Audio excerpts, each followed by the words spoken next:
Una, kami tanan diri sa Dunya Salud, nagpasalamat kay karon lang yun na nahitabo sa mga diri sa igpit o among gipasalamatan ang mahal namong Vice Gobernador sa unsa pa may mga problema. Sir, salamat kayo nga imo gyud ming tagad diri. Love jud mi nimo kayo diri sa Tagkagas Village o kauban sa among mga barangay opisyal na diri. Kagawad, may muntag og sa among mga CBO og sa tanang taga Kapitol, daghang salamat sa inyo ha, og kaning diri sa ospital, mga dok, salamat sa inyong tanan. Sa tanan nag-assist diri, maayong buntag sa inyo ang tanan. Kami usami nagpa-buhat ani kay kanigod taga December 3 magpadula gyud mi enta diri kanang mga events, pero si Sir Mark naingon man si Sir Mark nga magpa-medical mission mi. Karon pa gyud ni nahitabo. O daghan kayong salamat kang Ma'am Ebon o kang Sir Mark. Mayo lang ni.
sa birthday sa atong halandong ni Governor Dodo Cagas.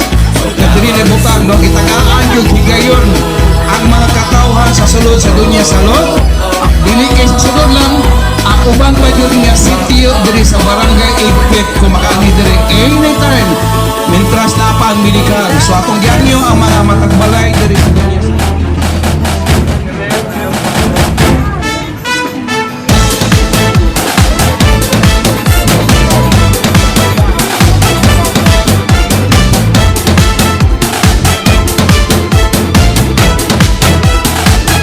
I love Davao del Sur, maanyag nga paraiso.